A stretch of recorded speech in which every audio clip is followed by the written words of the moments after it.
हम लोगों को अन्याय करके ये सरकार एक आंख में चुना एक आंख में दूध ऐसा देख रही है। ಬಿಲ್ ಪಾಸ್ ಮಾಡಬೇಕು ಇಂತ ನಾಲ್ಕು ಇದು ಬೊಮ್ಮಾಯಿ ಬಿಲ್ ಪಾಸ್ ಮಾಡಬೇಕಾದ್ರೆ ಒಂದು ಸಂವಿಧಾನ ಓದಬೇಕು। इसलिए इन लोगों को आतंकवाद का केस लगाना चाहिए। आतंकवाद का केस लगा के इनको अंदर जेल भेजना चाहिए, गड़ी पार करना चाहिए। ಇರ್ತಕ್ಕಂಥ ಸರ್ಕಾರ ಏನಿದೆ ಸರ್ಕಾರ ಲುಚ್ಚೆ ಸರ್ಕಾರ ಇದೆ। हम तैयार है उनके घर में घुस के मारेंगे, हम तैयार है।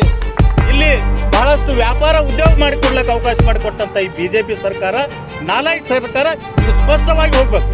जो परसों के दिन बेलगाम में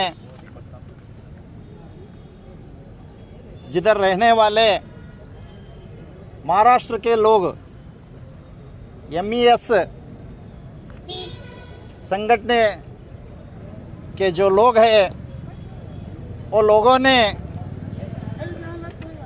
बहुत बड़ा गद्दारी की है। गद्दारी करके हमारे देश के लिए, हमारे देश का स्वतंत्र के लिए, आज़ाद के लिए जिन्होंने अपने जान कुर्बान दिए, ऐसे महान नेता संगोली रायण्णा जिनका पुतला बेलगाम में उसको जख्म करके जो लोगों ने ये हादसा की है, ये बहुत बुरी हादसा है। कुछ लोग बोल रहे हो MES पुंड बोल रहे, वो पुंड नहीं, वो हिजड़ों के लोग हैं। जैसे कि महाराष्ट्र में हमारे कर्नाटक से जाने वाले गाड़ियां को जो होटल में जिधर काम करते हैं उनको ऊपर हमला करके उनको मारने वाले वो कभी भी बहादुर नहीं होते, वो हिजड़ा होते हैं। कैसे कि अभी हम इधर कर्नाटक में अनेक सबसे ज़्यादा अभी महाराष्ट्र के लोग हैं, महाराष्ट्र के वो गाड़ियाँ हैं। हम लोग ऐसा काम नहीं करते, ऐसे गिरौना काम नहीं करते, लेकिन ये MES लोगों ने किया, इसलिए हम लोगों ने बहुत बुरी तरह से उसको खंडन कर रहे हैं। अभी कर्नाटक सरकार खामोश बैठे हुआ दिख रही है। ये क्यों खामोश है हमको पता नहीं है, लेकिन फिर भी सब लोग जानते हैं।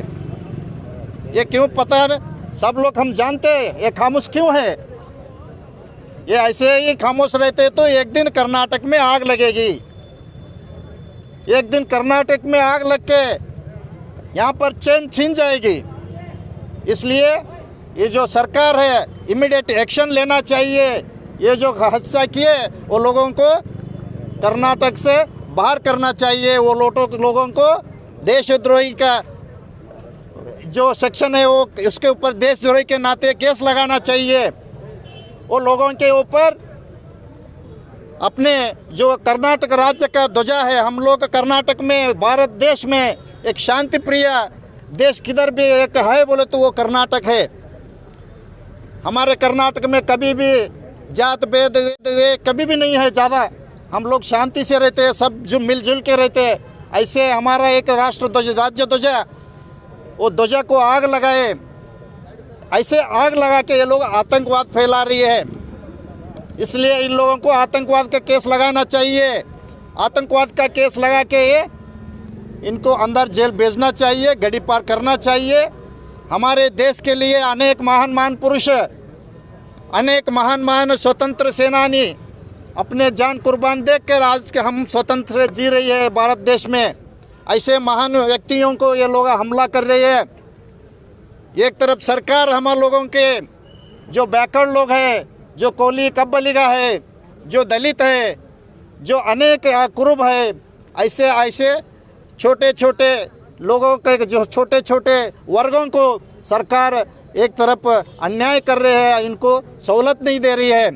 हम लोगों को अन्याय करके ये सरकार एक आंख में चुना एक आंख में दूध ऐसा देख रही है। इसलिए हम लोगों ने जो ये भाजपा सरकार है, ये सरकार इमीडिएट ये लोगों के ऊपर एक्शन लेना चाहिए।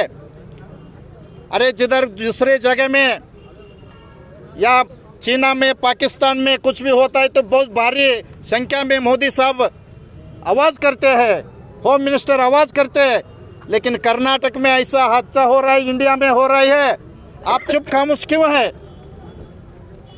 आप लोगों की खामोशी क्यों है? अब बताइए, चाहे उनका सच है तो वो बोलिए, नहीं बोले तो उनको अंदर कीजिए, उनके ऊपर आतंकवाद का केस लगाइए। अगर आप खामोश बैठते हैं तो ऐसे जो पिछड़े जात के महान व्यक्तियों को, पिछड़े जात के लोगों को आप अन्याय कर रहे हैं, स्पष्ट हमको नज़र आ रही है। इसलिए वो लोगों के ऊपर जल्द से जल्द वो लोगों को ऊपर आतंकवाद का केस लगाना चाहिए, उनको कर्नाटक से बाहर करना चाहिए, जेल भिजवाना चाहिए। जो बेलगाम में सुवर्ण सौदा के सामने ये देश के लिए अपने प्राण बलिदान दिए हुए महाक्रांतिवीर संगोली रायण्ण का मूर्ति स्थापना करना चाहिए, मूर्ति उधर स्थापना करके उसको इज्जत देना चाहिए। और जो कर्नाटक के पुलिस के ऊपर हमला किया उनको भी वो अंदर डालना चाहिए। अगर ये नहीं होता, अगर सरकार, आप बीजेपी सरकार खामोश रहती है, आपको नहीं होता है तो बोल दीजिए। हमारे जो महान नेता है क्रांतिवीर संगोली रायण्ण को जिनने जख्म पहुंचाया, हम तैयार है उनके घर में घुस के मारेंगे, हम तैयार है। इसलिए हम आपको वार्निंग दे रही है, सरकार को भी दे रहे हैं, वो एमएस को भी वार्निंग दे रही है। ವರ್ಗದ ಸಂಘಟನೆಗಾರರು ಮತ್ತು ಹಿರಿಯ ಮುಖಂಡರು ಇಲ್ಲಿ ಕರ್ನಾಟಕ ರಾಜ್ಯ ದಲಿತ ಸಂಘರ್ಷ ಸಮಿತಿಯ ಸಂಘಟನೆಯವರು ಸೇರಿ ಇವತ್ತು ಬೆಳಗಾವಿಯಲ್ಲಿ ಆದಂಥ ಒಂದು ಘಟನೆ, ಸಂಗೊಳ್ಳಿ ರಾಯಣ್ಣ, ವೀರ ಸಂಗೊಳ್ಳಿ ರಾಯಣ್ಣ ನಮ್ಮ ದೇಶಕ್ಕಾಗಿ ಈ ಇಡೀ ಪ್ರಾಣವನ್ನೇ ಕೊಟ್ಟಂಥ ಒಬ್ಬ ಮಹಾನಾಯಕಗೆ ಇವತ್ತು MES, ಆ MES ಅಂತಂದರೆ ಇವರು ಕರ್ನಾಟಕದಲ್ಲಿ ಭಿಕ್ಷೆ ಬೇಡ್ಕೊಂಡು ಬಂದಂಥವ್ರು. ಅವರು ಭಿಕ್ಷೆ ಬೇಡ್ಕೊಂಡು ಈ ನಮ್ಮ ಕರ್ನಾಟಕದಲ್ಲಿ ವಾಸವಾಗಿದ್ದಾರೆ. ಈ ಕರ್ನಾಟಕ ರಾಜ್ಯದ ಜನತೆ ಯಾವ ರೀತಿ ಇದೆ ಅಂತಂದರೆ, ಅನ್ನ ಕೊಡ್ರಿ ನಮಗಂತಂದ್ರೆ ಅನ್ನ ಕೊಟ್ಟು ನಾವು ದಯೆ ತೋರಿಸ್ತಕ್ಕಂಥ ಕರ್ನಾಟಕದ ಒಂದು ಮೃದುವಾದ ಕಳ್ನವರಿದ್ದೇವೆ. ಅದೇ ಮಹಾರಾಷ್ಟ್ರಕ್ಕೆ ಹೋಗ್ರಿ, ಒಂದು ಕಪ್ಪ ಒಂದು ಗ್ಲಾಸ್ ನೀರು ಕೊಡ್ರಿ ಅಂತಂದ್ರೆ ಅವ್ರು ನೀರು ಕೊಡಲ್ಲ. ಇಷ್ಟು ಕಟುಕವಾದಂಥ ಈ ಮಹಾರಾಷ್ಟ್ರದ ಒಂದು ಸಂಘಟನೆ, MES ಸಂಘಟನೆದವರು ಬಹಳ ಈ ಕರ್ನಾಟಕ ರಾಜ್ಯದ ಒಂದು ಈ ನಾಡಿನ ಬಸವಣ್ಣವ್ರಿಗೆ ಏನು ಅವಮಾನ ಮಾಡಿದ್ದಾರೆ, ಇಡೀ ಕರ್ನಾಟಕ ರಾಜ್ಯಕ್ಕೆ ಅಪಮಾನ ಮಾಡಿದ್ದಾರೆ. ಈ ನಮ್ಮ ಏನು ಧ್ವಜ ಇದೆ, ನಮ್ಮ ನಾಡ ಧ್ವಜಕ್ಕೆ ಅವಮಾನ ಮಾಡಿದ್ದಾರೆ. ಯಾವ ರೀತಿ ಸಂಗೊಳ್ಳಿ ರಾಯಣ್ಣನ ಒಂದು ಮೂರ್ತಿಯನ್ನು, ಈ ಘಟನೆಯನ್ನು ಖಂಡಿಸಿ ಎಲ್ಲ ಸಂಘಟನೆದವರು ನಾವಿವತ್ತು ಹೋರಾಟ ಮಾಡ್ತಾ ಇದ್ದೇವೆ. ಬಂಧುಗಳೇ, ಇಲ್ಲಿ ಇರ್ತಕ್ಕಂಥ ಸರ್ಕಾರ ಏನಿದೆ, ಸರ್ಕಾರ ಲುಚ್ಚೆ ಸರ್ಕಾರ ಇದೆ. ಯಾಕೆ ಲುಚ್ಚೆ ಸರ್ಕಾರ ಇದೆ ಅಂತಂದರೆ, ಅಲ್ಲಿ ಮರಾಠರ ಅಭಿವೃದ್ಧಿ ನಿಗಮ ಅಂತ ಮಾಡ್ತಾರೆ. ಎಂಥ ನಾಚಿಗಾಡಿ ಸುಳಿ ಮಕ್ಕಳ್ರಿ. ಇಲ್ಲಿರ್ತಕ್ಕಂಥ ಬುಡಕಟ್ಟು ಜನಾಂಗಗಳು ಇವತ್ತು ಅಲೆಮಾರಿ ಜನಾಂಗಗಳಿಗೆ ಆ ನಿಗಮಕ್ಕೆ ದುಡ್ಡಿಲ್ಲ. ಆದರೆ ಅವರು ಬೇರೆ ಕಡೆಗೆ ಬಂದಂಥ ನಿಗಮದವರಿಗೆ ಇವತ್ತು ಈ ನಿಗಮ ಮಾಡಿ ಅವ್ರಿಗೆ ಸೌಲಭ್ಯಗಳು ಒದಗಿಸಿ ಇಲ್ಲಿ ಬಹಳಷ್ಟು ವ್ಯಾಪಾರ ಉದ್ಯೋಗ ಮಾಡಿಕೊಡ್ಲಿಕ್ಕೆ ಅವಕಾಶ ಮಾಡಿಕೊಟ್ಟಂಥ ಈ BJP ಸರ್ಕಾರ, ನಾಲಾಯಕ್ ಸರ್ಕಾರ, ಇದು ಸ್ಪಷ್ಟವಾಗಿ ಹೋಗಬೇಕು. ಇಡೀ ಈ ನಾಡಿನ ಜನತೆ ನಾವು ಏನು ಓಟ್ ಹಾಕಿ ಅವರಿಗೆ ಒಂದು ಆಸೆ, ಅಲ್ಲಿ ಒಂದು ಅಧಿಕಾರ ಕೊಟ್ಟಿದ್ದೇವಲ್ಲ, ನಾವೇ ಇವತ್ತು ನಾವು ಇದು ಮಾಡ್ಕೋಬೇಕಾಗ್ಯದ, ಪಶ್ಚಾತ್ತಾಪ ನಾವು ಮಾಡ್ಕೋಬೇಕಾಗ್ಯದ. ಯಾಕಂತಂದ್ರೆ ಈ ಮುಂಬರುವ ದಿನಗಳಲ್ಲಿ ಏನಾದರೂ ಈ ಸರ್ಕಾರ ಅಧಿಕಾರಕ್ಕೆ ಬಂದರೆ ಇಡೀ ಯಾರೂ ಇರಲಿಲ್ಲ, ಸಾಧ್ಯನೇ ಇಲ್ಲ. ಆದರೆ ಸಂವಿಧಾನ ಇದೆ, ಈ ಸಂವಿಧಾನದ ಅಡಿಯಲ್ಲಿ ಏನು ನಾವು ಯಾವ ರೀತಿ ಬದುಕಬೇಕಂತಕ್ಕಂಥದ್ದು ಒಂದು ಸಂವಿಧಾನದ ಡಾಕ್ಟರ್ ಬಾಬಾ ಸಾಹೇಬ್ ಅಂಬೇಡ್ಕರ್ ಅವರು ಏನು ಬರೆದು ಕೊಟ್ರಲ್ಲ, ಆ ಆರ್ಟಿಕಲ್ ಪ್ರಕಾರ ಏನು ವಿಧಾನಸಭೆಯಲ್ಲಿ ಚರ್ಚೆ ಮಾಡಿ ಒಂದು ಬಿಲ್ ಪಾಸ್ ಮಾಡಬೇಕು. ಇಂಥ ನಾಲಾಯಕ್ ಇದು ಬೊಮ್ಮಾಯಿ ಬಿಲ್ ಪಾಸ್ ಮಾಡಬೇಕಾದ್ರೆ ಒಂದು ಸಂವಿಧಾನ ಓದಬೇಕು.